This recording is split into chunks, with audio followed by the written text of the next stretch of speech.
তুফান যা হতে চেয়েছিল তাই হয়েছে। রাক্ষস।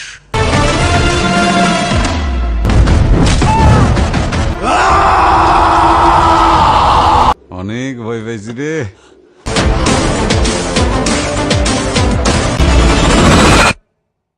হ্যালো বন্ধুরা, সিনেটাস বাংলায় আপনাকে স্বাগতম। আজ এক্সপ্লেন করতে যাচ্ছি বাংলাদেশের মেগাস্টার শাকিব খান অভিনীত বছরের সবচেয়ে জনপ্রিয় সিনেমা তুফান। গল্পটি একজন মাফিয়া গ্যাংস্টারকে নিয়ে, যে তার বাবাকে ছোটবেলায় নিজের চোখের সামনেই নৃশংসভাবে খুন হতে দেখেছে, যার ফলে ধীরে ধীরে সে হয়ে উঠেছে দেশের সবচেয়ে বড় সন্ত্রাসী, যার দখলে রয়েছে পুরো দেশ। কিন্তু কিভাবে সে গড়ে তুলল এত বড় সাম্রাজ্য? সে কি শেষ পর্যন্ত পারবে তার রাজত্ব ধরে রাখতে, নাকি কেউ এসে ছিনিয়ে নেবে তার এই সাম্রাজ্য? এই সব প্রশ্নের উত্তর পেতে হলে দেখতে হবে পুরো মুভিটি। এর এন্ডিং টুইস্টটাও আমি আপনাদের ডিটেলসে বুঝিয়ে দেব। মুভিতে শাকিব খানের অভিনয় ছিল একদম অন্য লেভেলের, একেবারে রিয়েল গ্যাংস্টারদের মতো। মুভির কিছু দৃশ্য গায়ে কাটা দেবার মতোই। সো আর দেরি না করে চলুন মূল গল্প শুরু করি। সময়টা তখন 90-এর দশক। মুভির প্রথম দৃশ্য শুরু হয় ঢাকার গ্র্যান্ড প্যালেস হোটেল দেখিয়ে, যেখানে একটি রাজনৈতিক পার্টির কিছু ব্যক্তিরা পরবর্তী নির্বাচনে কিভাবে ক্ষমতায় যাবে সেসব বিষয় নিয়ে আলোচনা করছিল। একজন বলে জনগণকে টাকা খাইয়ে এবং কোনো ক্ষমতাধর দেশের সাথে হাত মিলিয়ে নির্বাচনে জিততে হবে। সেখানে বসে থাকা একজন ব্যক্তি এতক্ষণ তাদের কথাবার্তা শুনছিল। সে বাম হাতে সিগারেট ও ড্রিঙ্কের গ্লাস ধরা অবস্থায় হাত উঁচু করে বলে, এটা ভুল ট্যাকটিক্স। এরকম ঝাপসা প্ল্যান নিয়ে নির্বাচন জেতা যাবে না। আমার প্ল্যান মতো নির্বাচন করো, কনফার্ম পাস। তখন এই বুড়ো লোকটি বলে, এই তুই কি ডারে? জীবনে কয়টা মার্ডার করেছিস তুই? বেশি হলে 5টা 10টা। এখানে যাদের দেখতেছিস কমপক্ষে 50টা ছেড়ে এসেছে। 100-র উপরে মার্ডার না করলে ওই তুই নিচে বয়, চেয়ারে না। পাশের আরেকটি লোক বলে, দেখেন স্যার দেখেন, কত বড় বেয়াদব, আপনার সামনে বসে কেমন সিগারেট ফুঁকতেছে। ওখানে উপস্থিত অনেকেই তাকে যাচ্ছে তাই ভাবে অপমান করতে থাকে। ওরা বলে, বেটা গ্রাম্য খ্যাত ভিলেজ পলিটিশিয়ান, আমাদের কথায় দেশ চলে আর তুই আমাদের প্ল্যানের ভুল ধরিস। আর এই মহিলা নেত্রী বলে, ওই ওকে কলার ধরে বের করে দে এখান থেকে। সবাই গালিগালাজ করায় ওখান থেকে সে বের হয়ে যায়। বাইরে এসে তার গাড়ির ডিকি থেকে সবচেয়ে ভয়ঙ্কর অস্ত্রটি নিয়ে আবার হোটেলের ভিতরে যেতে থাকে। এখানে প্রথমবার মুভির হিরো মেগাস্টার শাকিব খানের গ্যাংস্টার লুক প্রকাশ পায়, যা একদম টপ নচ ছিল। হোটেলে ঢুকে সে এলোপাথারি গুলি চালিয়ে সবকিছু একেবারে ধ্বংস করে দেয়। এরপর পায়ের উপর পা রেখে বাদশাহ স্টাইলে বসে সিগারেট খেতে থাকে, যেন পুরো রাজ্যটাই এখন তার। এরপর সিন কাট হয়ে একটি ছেলেকে দেখানো হয়। সে ঘুমিয়ে ঘুমিয়ে হিরো হয়ে অ্যাকশন করার স্বপ্ন দেখছিল। তখনই তার অ্যালার্ম বেজে উঠলে তার ঘুম ভেঙে যায়। ছেলেটির নাম হলো শান্ত। সে জীবনে অনেক বড় হিরো হওয়ার স্বপ্ন দেখে, কিন্তু আপাতত সে এফডিসিতে জুনিয়র আর্টিস্ট হিসেবে কাজ করে। এফডিসিতে তখন সিনেমার শুটিং হচ্ছিল। এই লোকটি হলো এই সিনেমার হিরো রাজ। সে সব সময় তার অ্যাটিটিউড দেখাতেই ব্যস্ত থাকে। আর এই হলো নাবিলা, যার চরিত্রের নাম জুলি। সে অ্যাসিস্ট্যান্ট কস্টিউম ডিজাইনার হিসেবে কাজ করে। শান্তকে দেখে সে ব্যাকগ্রাউন্ড ডান্সার মনে করে বলে, এই ছেলে তুমি এখানে কি করছো? তাড়াতাড়ি শটে যাও। কিন্তু হিরো রাজ যখন দেখে তার চেয়েও লম্বা সুন্দর ছেলে ব্যাকগ্রাউন্ড ডান্সার, তখন সে ক্ষেপে যায় এবং ডিরেক্টরকে বললে ডিরেক্টর তাকে বকাঝকা করে বের করে দেয়। সে মন খারাপ করে চলে যাওয়ার সময় জুলি এসে তাকে সরি বলে। সে বলে যে না বুঝেই তোমাকে ডান্স করতে বলেছিলাম। শান্ত অনুরোধ করে বলে, আপনি তো এখানে কাজ করেন, আমাকে একটা যন্ত্রের ব্যবস্থা করে দিন না, আমি অনেক ভালো অ্যাক্টিং করি। জুলি বলে, আচ্ছা আমি চেষ্টা করতে পারি, আমার 2-1 পরিচিত আছে, তবে কথা দিতে পারবো না। আমি শুধু তোমাকে কথা বলাই দিব, যা করার তোমাকেই করতে হবে। জুলি তাকে মঙ্গলবার আসার কথা বলে দেয়। শান্ত এতেই খুশি হয়ে চলে যায়। এরপর সে এফডিসিতে জুলির সহায়তায় কিছু সাইড চরিত্রে অভিনয় করে, কিন্তু এতে তো তার মন ভরে না। তাকে মন খারাপ করতে দেখে জুলি তাকে সান্ত্বনা দিয়ে বলে, সিনেমার সব হিরোই প্রথমে জুনিয়র আর্টিস্ট হিসেবে কাজ করেছে, এরপর বড় স্টার হয়েছে, তুমিও একদিন হবা। আর আমিও এশিয়ার সবচেয়ে বড় ফ্যাশন ডিজাইনার হব। কি হব না? শান্ত বলে, হ্যাঁ হবা। এরপর জুলি তার পরিচিত একজন ফাইট মাস্টারের কাছে শান্তকে দেখা করাতে নিয়ে আসে। তখন সে একটি ফাইট সিনের শুটিং করছিল। স্থানীয় এই লোকগুলোর সামনে এই সিনেমার হিরো তার ডায়লগ বলার সময় অপমানজনক কিছু কথা বলে। এতে তারা প্রচণ্ড রেগে যায়। রাজকে তারা মারতে এলে জুলি ঝামেলা থামাতে এগিয়ে আসে, যার কারণে ওই লোকটি জুলিকেই টেনে নিয়ে যেতে থাকে, যা দেখে শান্তর তো মাথা গরম হয়ে যায়। সে সিনেমার হিরো স্টাইলে সবাইকে গণধোলাই করা শুরু করে। ওর এমন ফাইট করা দেখে ফাইট মাস্টার তো ইমপ্রেস হয়ে যায়। ফাইট করতে করতে একসময় শান্ত পানিতে পড়ে যায়। পানি থেকে যখন সে উঠে আসে তখন ওকে দেখে সবাই ভয় পেয়ে পালিয়ে যায়।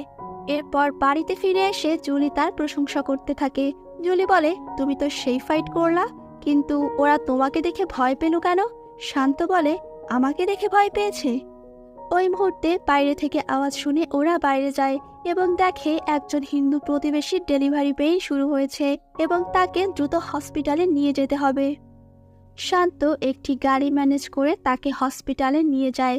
ডাক্তার বলে ইমার্জেন্সি ও নেগেটিভ রক্ত লাগবে। শান্ত তখন কোনো উপায় না পেয়ে মসজিদের মাইক দিয়েই রক্ত জোগাড়ের ঘোষণা দেয়। তখন দেখা যায় অনেকেই রক্ত দিতে এগিয়ে এসেছে। রক্ত নিয়ে সুস্থভাবে বাচ্চার জন্ম দেওয়ায় পাড়ার সকলেই তখন আনন্দ করছিল। বাচ্চাটির বাবা শান্তকে এজন্য ধন্যবাদ দিতে আসলে সে বলে, আমি একা কিছুই করিনি, পাড়ার সবাই হেল্প করেছে। বাচ্চাটির বাবা বলে, কিন্তু শুরুটা তো তুমিই করেছিলে, তুমিই রিয়েল হিরো। ওই মুহূর্তে ফাইট মাস্টার এসে শান্তকে বলে, আমি জীবনে অনেক হিরো দেখেছি, কিন্তু তোর মতো একটাও দেখিনি। তুই রিয়েল হিরো, তোকে হিরো বানানোর ক্ষমতা আমার নাই, কিন্তু আমার নেক্সট কাজে তুই হবি সেকেন্ড ভিলেন, কথা দিলাম। এতেই শান্ত অনেক খুশি হয়ে যায়। এরপর সেকেন্ড ভিলেন হিসেবে শান্তর সিনেমার শুটিং শুরু হয়ে যায়। এরপর আমাদের শান্তর শুটিংয়ের কিছু দৃশ্য দেখানো হয়। সে অনেক ভালোভাবেই তার কাজ করতে থাকে, আর জুলির সাথেও তার সম্পর্ক গভীর হতে থাকে। পরের সিনে এই মুভির আরেকজন হিরোইন মিমি চক্রবর্তীকে দেখানো হয়, যার চরিত্রের নাম সূচনা। মুভিতেও সে অনেক বড় একজন নায়িকা। সূচনার সাথে শান্ত সেকেন্ড ভিলেন হিসেবে অনেক ভালো শুটিং করতে থাকে এবং রাতের বেলা এই শুটিংয়ের কাহিনীগুলোই সে পাড়ার লোকদেরকে শোনায়, মানে তাদের কাছে ভাব নেয় আর কি। নায়ক রাজ শুটিংয়ে শান্তর বাহবা পাওয়া নিয়ে হিংসা করতে থাকে, তবে সূচনা শান্তকে নোটিস করে। সূচনা জুলির কাছে জিজ্ঞাসা করে, এই ছেলেটা নতুন? জুলি বলে, হ্যাঁ ম্যাডাম, ও শান্ত, অনেক ডেডিকেটেড, অনেক ভালো কাজ করছে, সামনেও ও অনেক দূর যাবে। সূচনা বলে, কিন্তু ও অনেক সুন্দর দেখতে, ওর তো হিরো হওয়ার কথা। জুলি বুঝতে পারে সূচনার হয়তো শান্তকে ভালো লেগেছে, তাই সে সূচনার কাছে শান্তর ব্যাপারে বানিয়ে বানিয়ে অনেক মিথ্যা কথা বলে। জুলি বলে, ম্যাডাম, ও প্লে বয় টাইপের, অনেক বদনাম আছে, না জানি কত মেয়ের সাথে ওর সম্পর্ক আছে, খুবই খারাপ ছেলে। তখন সূচনা রহস্যজনক হাসি দিয়ে বলে, আই লাইক ব্যাড বয়েস। এরপর সূচনা ডিরেক্টরকে আলাদা ডেকে নিয়ে বলে, ছবিটা নির্বাচনের আগেই রিলিজ করতে হবে, আর আমি এডিটিং নিয়েও বসতে চাই। ডিরেক্টর বলে, ওকে ম্যাডাম। ওদিকে শান্ত তার ছবি রিলিজ নিয়ে অনেক এক্সাইটেড থাকে। পুরো এলাকাবাসীকে মাইকিং করে তার ছবি রিলিজের তারিখের ব্যাপারে জানানো হয়। ছবির নাম শেষ খেলা। তারা সবাই দলে দলে সিনেমা হল ভরিয়ে দেওয়ার প্রতিশ্রুতি দেয়। তো এরপর সবাই হই হই করে শান্তকে নিয়ে হলে সিনেমা দেখতে যায়। সবাই তো শান্তর সিন কখন আসবে তার অপেক্ষা করতে থাকে, কিন্তু যখন শান্তর সিন আসার সময় হয় তখন তাকে কোথাও দেখা যায় না। শান্ত বারবার তার সিন আসার অপেক্ষা করতে থাকে। সে বলে, আরে এই সিনে তো আমি ছিলাম, কিন্তু কোনো সিনেই তাকে আর দেখা যায় না। মুভিতে বেছে বেছে শুধু তার সিনগুলোই কেটে দেওয়া হয়েছে। এভাবে পুরো মুভি শেষ হয়ে গেলে লোকজন বলতে থাকে, এটা কি হলো শান্ত, শুধু তোর কারণেই আমরা হলে আসছি। সকলের সামনে শান্তর চরম অপমান হয়। হল থেকে বের হয়ে সবাই তাকে ভণ্ড, মিথ্যাবাদী এসব বলতে থাকে। শান্ত এতে প্রচণ্ড কষ্ট পায়। বাড়িতে ফিরে সে জুলিকে বলে, আমি তো শুধু সিনেমায় অ্যাক্টিং করতে চাইছিলাম, আমি এত কষ্ট কইরা অ্যাক্টিং করছি, পুরো জীবনটা দিয়ে দিছি, আমার কি স্বপ্নের কোনো দাম নাই? আমার সব সিন কেটে দিছে, পুরো মহল্লার সামনে পাগল বানিয়ে দিছে। আসলে আমার বাপ মা কেউ নাই, তো আমার স্বপ্নেরও কোনো দাম নাই। আমি আর কোনো দিন সিনেমায় অ্যাক্টিং করব না। জুলিকেও সে ঘর থেকে বের করে দেয়, আর মনের দুঃখে তার ঘরের সিনেমার পোস্টার সব ছিঁড়ে ফেলে। প্রচণ্ড মানসিক যন্ত্রণায় সে আত্মহত্যা করতে একটি উঁচু জায়গায় গিয়ে দাঁড়ায়, কিন্তু তখনই কিছু লোকজন এসে তাকে ধরে একটি গাড়িতে উঠিয়ে কোনো এক অজানা জায়গায় নিয়ে যায়। পরবর্তী সিনে একজন গ্যাংস্টারকে দেখানো হয়, সে একটি বড় হাতুড়ি দিয়ে সামনে থাকা একজনকে পিটিয়ে মেরে ফেলে। এখানে আমাদের ইন্ট্রোডিউস করানো হয় গালিব বিন গনি ওরফে তুফানকে, যাকে সিনেমার শুরুতে দেখানো হয়েছিল।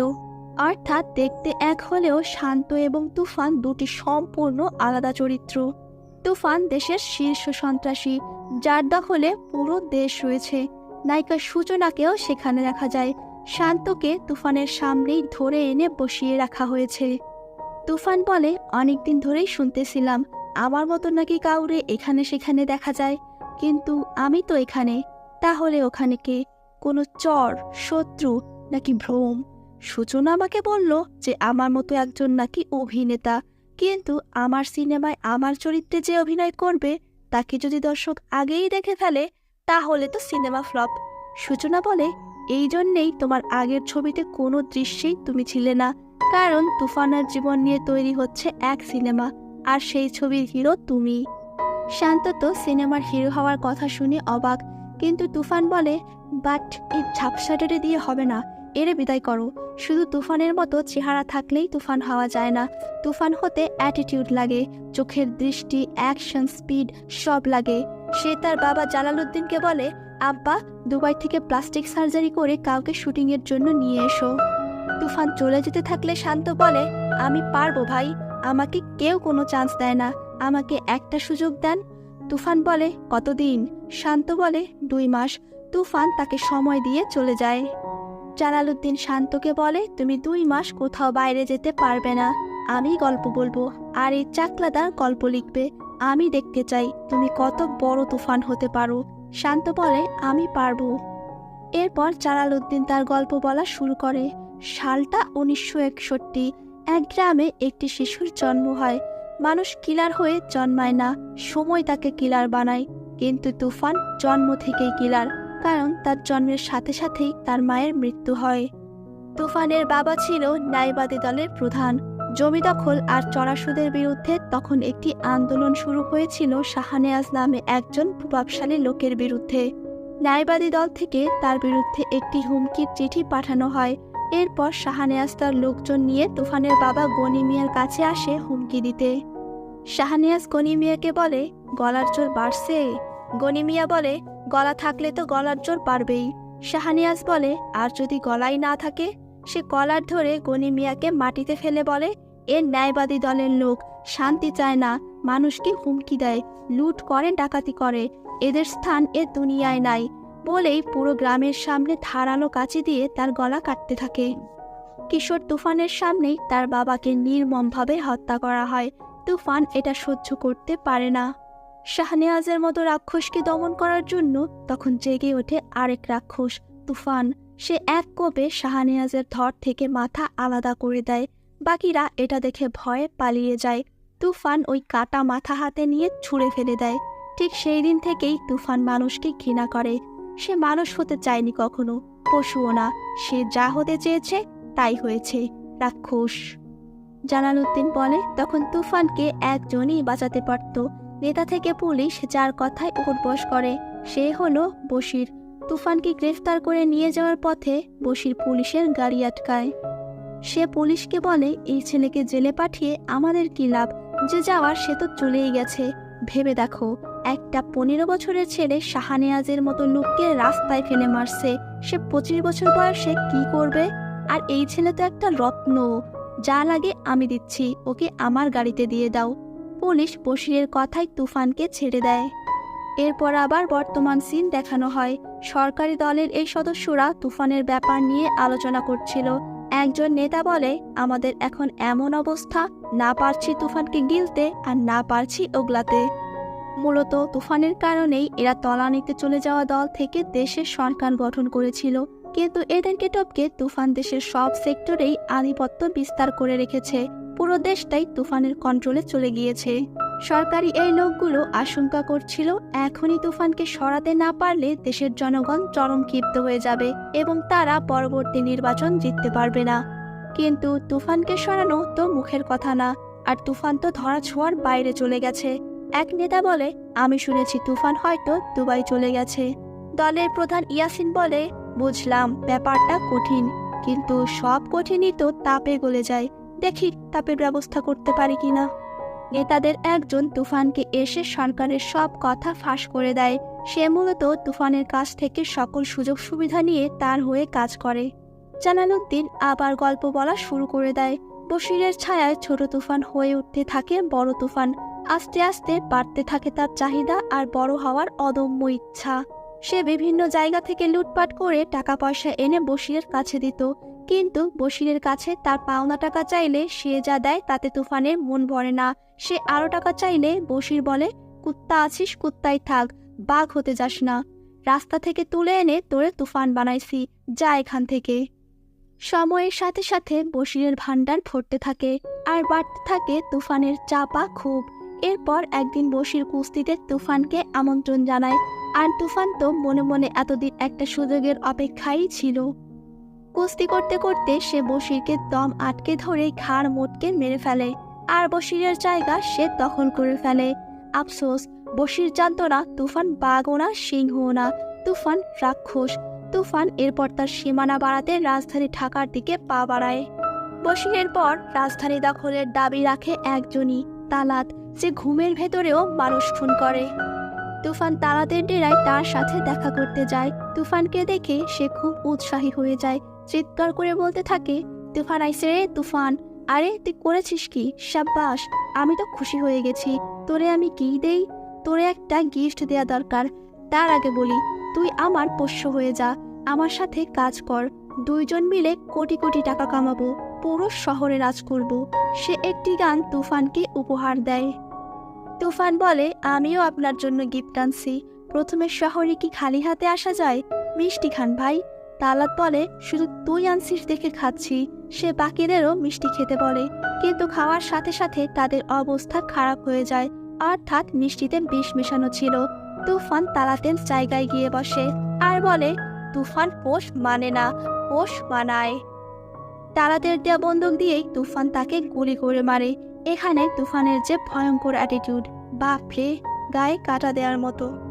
কিন্তু তালাতের এক চামচা মিষ্টি না খাওয়ায় এখনো বেঁচে রয়েছে। তুফান বলে, মিষ্টি খাস নাই কেন? সে বলে, আমার ডায়াবেটিস। তুফান বলে, আয় আমার সাথে, তোরে আমার ভাল লাগছে। চামচাটাও তখন পোল্ট্রি নিয়ে তুফানের দলে চলে যায়। বেলাল তুফানকে জানায়, রাজধানীতে এলাকা ভিত্তিক এরকম অনেক ডন রয়েছে। এক তালাত গেছে, আরেক তালাত আসবে। এখানে রাজ করতে গেলে রাজনৈতিক দলের সাথে খেলতে হবে। তুফান বলে, ওদের সাথে খেললে পয়েন্ট পাবো? চামচা বলে, 100 ভাগ। তখন তুফান তাকে বলে, খেলার ব্যবস্থা করো। বেলাল জানায়, 4 ডিসেম্বর 5 স্টার হোটেলে একটা পার্টি আছে। সেখানে বিরোধী দলের অনেক নেতাকর্মী থাকবে, অনেক ডনও থাকবে। আমি মিটিংয়ের ব্যবস্থা করে দিচ্ছি। এরপর মুভির সেই প্রথম সিনটি দেখানো হয়, যেখানে তুফান গিয়ে বিরোধী রাজনৈতিক দলের সবাইকে গুলি করে উড়িয়ে দেয়। যেহেতু শত্রু শত্রু বন্ধু, তাই 3 নম্বর রাজনৈতিক দল জনতা পার্টির সাথে তুফান হাত মেলায়। তুফান তাদের নির্বাচনে জিতে সরকার গঠন করার প্রতিশ্রুতি দেয়। জনতা দলের প্রধান ইয়াসিন তুফানের কাছে জিজ্ঞাসা করে, প্ল্যান কি? তখন বেলাল বলে, তুফান মিটিংয়ে প্ল্যান করে না, প্ল্যান করে মিটিংয়ে বসে। সে এতক্ষণে সব সরকারের বড় বড় আমলা নেতাদের মারার জন্য ছদ্মবেশে কিলার পাঠিয়ে দিয়েছে। ঘড়ির কাঁটায় ঠিক যখন 12টা বাজে, কিলাররা তখন শুট করে সবাইকে মেরে ফেলে। একজন কর্মী এসে সব আমলা নেতাদের খুন হওয়ার খবর চালাতে থাকে। সে বলে, অল আর ফিনিশড। এতে সকলের চোখ কপালে উঠে যায়। তারা ভয়ে ভয়ে তুফানকে জিজ্ঞাসা করে, কি চাও তুমি? তুফান বলে, পুরো দেশ। এরপর অন্য সিনে দেখা যায় বিরোধী দলীয় একজন নেতা জনসভায় তুফানের বিরুদ্ধে ভাষণ দিচ্ছে। তখন তুফান এসে সবার সামনেই তাকে শুট করে মেরে ফেলে। সে মাইকের সামনে বলে, ভোট কাকে দেবেন? সবাই ভয় পেয়ে বলে তুফান, এবং তার নামে স্লোগান দিতে থাকে। তুফান পুরো দেশেই দাঙ্গা লাগিয়ে দেয়, আর পুলিশকেও ঘুষ দিয়ে মুখ বন্ধ করে রাখে। তুফানের প্ল্যানে নির্বাচন করে জনতা পার্টি ভোটে জিতে যায়। এরপর শপথ গ্রহণের দিন চলে আসে। মুখে দেশের জন্য শপথ করলেও আসলে তো তারা তুফানের হাতের পুতুল। তুফান তার মতো করে সবাইকে শপথ বাক্য শোনায়। তুফান বলে, এখন থেকে পুরো দেশ তুফানের হাতে তুলে দিতে হবে। সে যা চাবে তাই পাবে, যা করতে চাবে তাই করবে। অর্থনীতি, শিক্ষা, চিকিৎসা, সড়ক জনপথ, ব্যবসা বাণিজ্য সকল ক্ষেত্রেই তুফানের একচ্ছত্র আধিপত্য মেনে নিতে হবে। তাকে কেউ কোনো বিষয়ে বাধা দিতে পারবে না, অর্থাৎ সরকার শুধু তুফানের গোলামি করবে। হাতে ক্ষমতা থাকলেও তারা তা ব্যবহার করতে পারবে না। তুফান ছাড়া ক্ষমতা ব্যবহারের অধিকার কারোর নেই। পরের সিনে দেখানো হয় তুফান একটি মিটিংয়ে তার ব্যবসায়ের প্রোগ্রেস সম্পর্কে জানতে চায়। যারা যারা ব্যবসায় লাভ আনতে পারেনি তুফান তাদেরকে গুলি করে সেখানেই মেরে ফেলে, কারণ তুফানের রাজ্যে কম বলে কিছু নেই। সে মাটিতে থাকতে চায় না, আকাশে উঠতে চায়। গল্প লেখক চাকলাদার বলে, সবই ঠিক আছে, কিন্তু গল্পে একটা জিনিস মিসিং আছে, সেটা হলো প্রেম। জালালউদ্দিন বলে, আরে আছে তো, আসলে বুড়ো হয়ে গেছি তো, তাই কোকিলের কথাটা সব সময় মাথায় থাকে না। এরপর দুষ্টু কোকিল গানটা দেখানো হয়, যেখানে সূচনা বার ডান্সার হিসেবে পারফর্ম করছিল। তুফানও ওই বারে গিয়েছিল এবং এখানেই সূচনার সাথে তার প্রথম দেখা। নাচার এক পর্যায়ে সেই সময়ের জনপ্রিয় নায়ক সোহান চৌধুরী স্টেজে চলে আসে এবং সূচনার সাথে নাচতে শুরু করে, যার কারণে মাথা গরম করে তুফান তাকে গুলি করে মেরে দেয়। দেশের শীর্ষ নায়ককে এভাবে সবার সামনে খুন করায় দেশের জনগণ ও মিডিয়া প্রচণ্ড ক্ষেপে যায়। সরকারের প্রধান নেতা ইয়াসিন বলে, তুফান, এটা তুমি কেন করলে?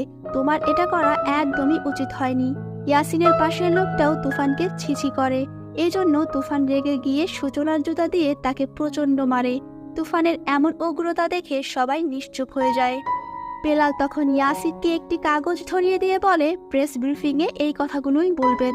মিডিয়ার সামনে ইয়াসিন এই খুনে তুফানের কোনো হাত নেই বলে জানায়।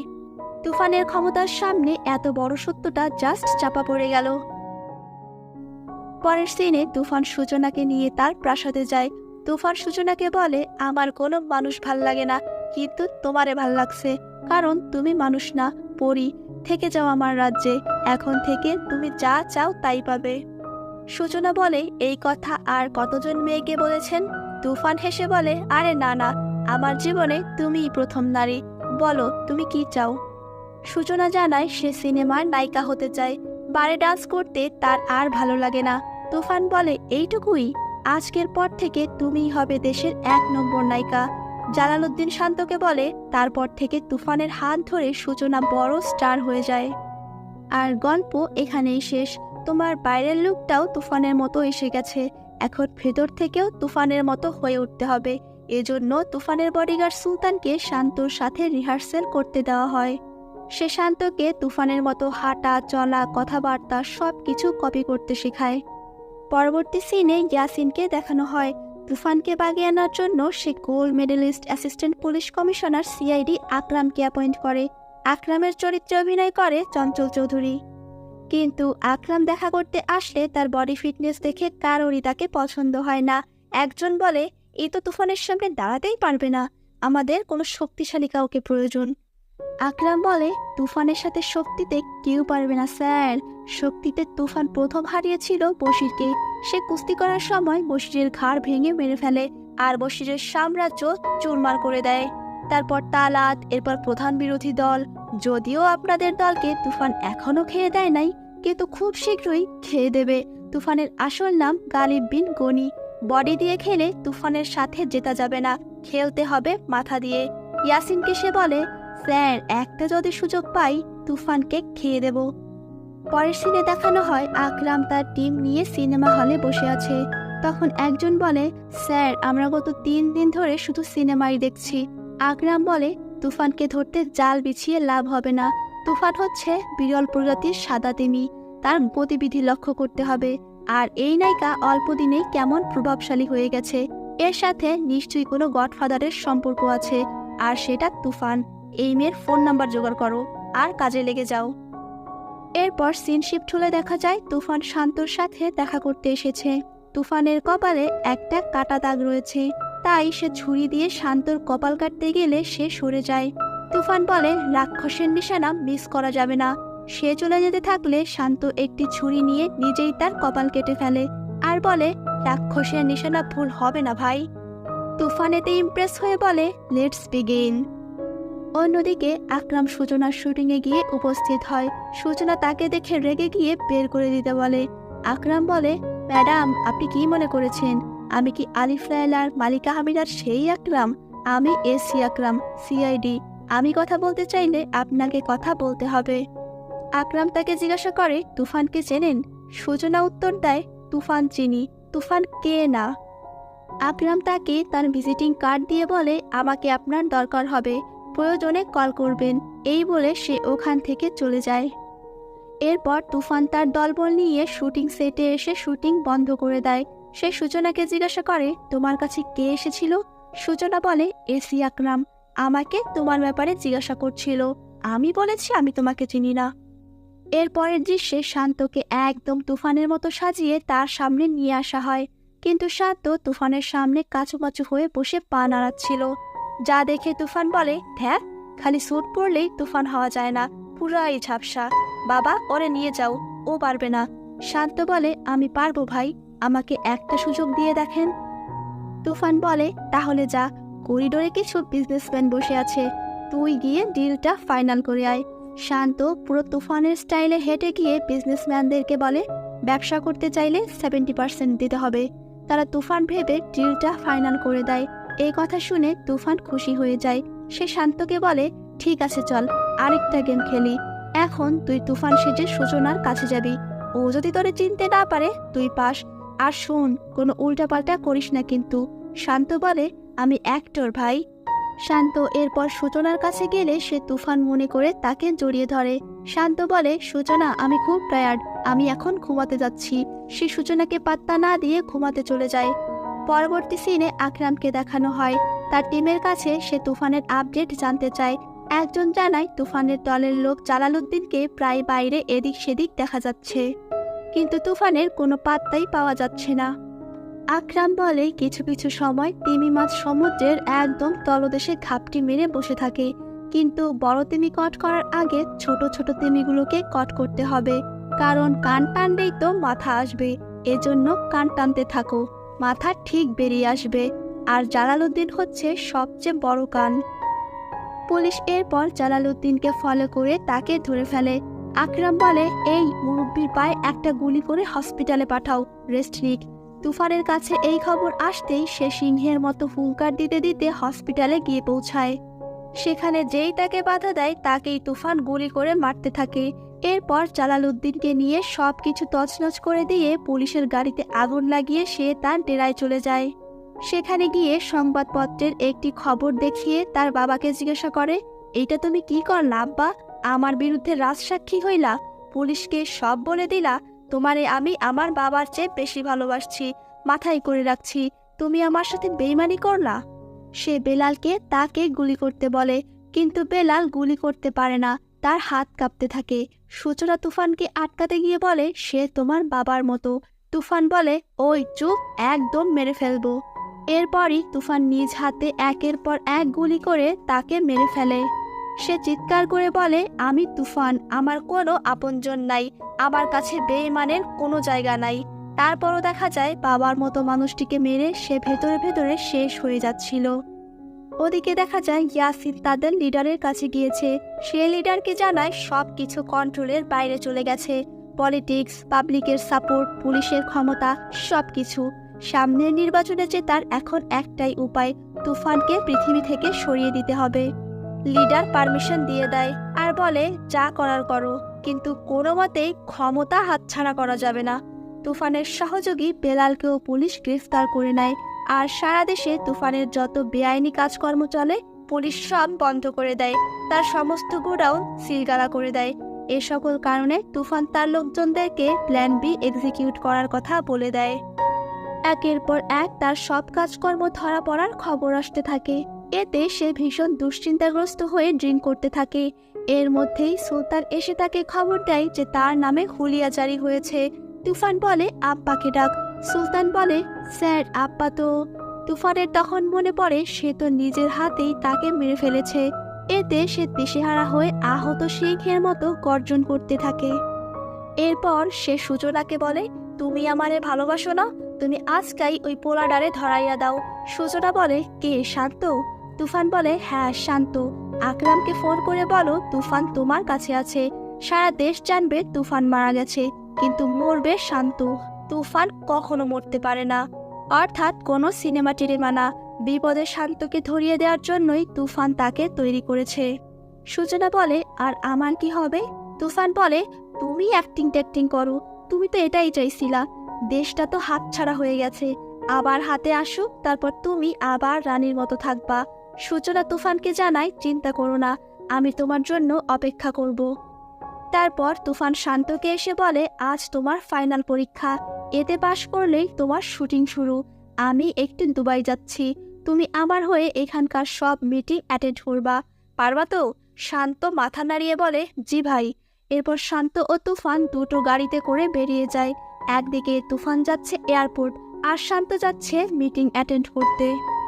ওদিকে সূচনা আকরামকে ফোন করে বলে, তুফানের খোঁজ পাওয়া গেছে, ও এখন একটা মিটিংয়ে যাচ্ছে, গাড়ির নাম্বার 357412। খবর পেয়ে আকরাম তার টিম নিয়ে রাস্তায় অপেক্ষা করতে থাকে।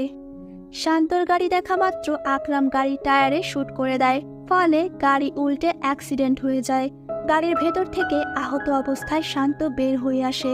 সে অনেক কষ্টে উঠে দাঁড়িয়ে বলে, স্যার, আমি তুফান না।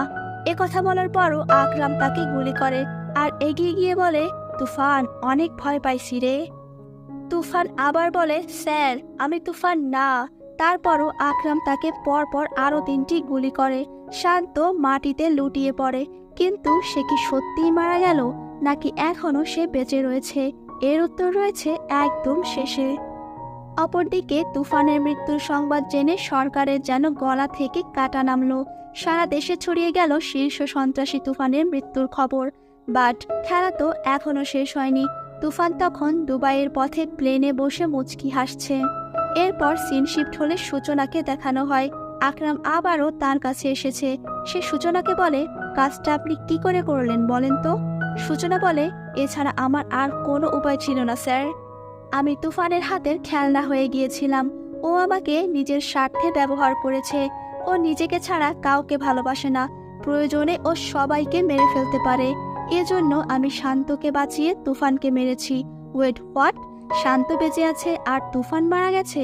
এখানে আবার শান্তকে দেখানো হয় দুবাইতে জুলির সাথে চিল করছে। কি মাথায় ঢুকছে না তো? ওয়েট, সব ক্লিয়ার হয়ে যাবে একটু পর। এসি আকরাম বলে, আপনার মাথায় যে এত বুদ্ধি সেটা দেখে কিন্তু বোঝা যায় না। শেষ পর্যন্ত নিজের প্রেমিককেই। সূচনা বলে, আমি শুধু একজন ভালো মানুষকে বাঁচিয়েছি। একদিন রাতে শান্তর টেস্ট নেওয়ার জন্য তুফান শান্তকে আমার রুমে পাঠায়। তখন আমি শান্তকে তুফান ভেবে বলি যে শান্তকে না মারলে হয় না। ও অনেক স্বপ্ন নিয়ে এসেছিল, ও তো আর জানে না ওকে মেরে ফেলার প্ল্যান করা হয়েছে। এরপর শান্ত এসে আমার পা ধরে বলে, আপা, আমি আর সিনেমা করব না, আমারে প্লিজ মাইরেন না, আমারে প্লিজ ছেড়ে দেন আপা। আমি শান্তকে বলি, আমার কথা শোনো, তুমি যদি এখান থেকে পালিয়ে যাও তাহলে তুফান তোমাকে আর আমাকে একসাথে মেরে ফেলবে। বাঁচতে হলে প্ল্যান করে বাঁচতে হবে। এজন্য আমি আপনাকে তুফানের খোঁজ দেই। আর জুরিকে পাসপোর্টও সূচনা দিয়েছিল।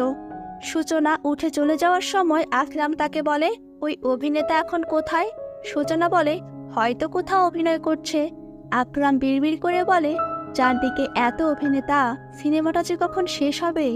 এরপর দৃশ্য আসে 3 মাস পরে। এই ছেলেটি সূচনাকে পরিচয় করিয়ে দেয় তাদের নতুন হিরোর সাথে, আর সে হলো শাকিব খান। কিন্তু এর তুফান নাকি শান্ত? ওয়েট, টুইস্টটা আমি এক্সপ্লেন করে দেব। এরপর উড়াধুরা গানটা স্টার্ট হয়ে যায়। গানের শেষে ডিরেক্টর এসে বলে, কাট। সিনেমা কি তাহলে শেষ হয়ে গেল? কিন্তু না, মেইন টুইস্ট আভি বাকি হ্যায়। একদম শেষে দেখানো হয় আকরাম কোথাও গাড়ি চালিয়ে যাচ্ছে। সে একটি অজানা ক্লিনিকে গিয়ে সিস্টারকে জিজ্ঞাসা করে, পেশেন্ট কয় নম্বরে আছে? সে জানায় 3 নম্বরে। আকরাম সাথে সাথে তাকে গুলি করে দেয়। এরপর আরেকজন নার্সকে গুলি করার পর সে ডাক্তারকে বলে, পেশেন্টের কি অবস্থা? ডাক্তার বলে, হি ইজ রিকভারিং স্যার। গুলিগুলো ভাইটাল অর্গানের আশপাশ দিয়ে বের হয়ে গেছে। আকরাম এরপর ডাক্তারকেও গুলি করে দেয়। তারপর সে একটি কেবিনে ঢুকে যায় এবং একজনের সাথে হাত মিলায়। তখনই দেখা যায় তুফানকে। সে একটি টাইগারের মাথায় হাত বুলাচ্ছিল।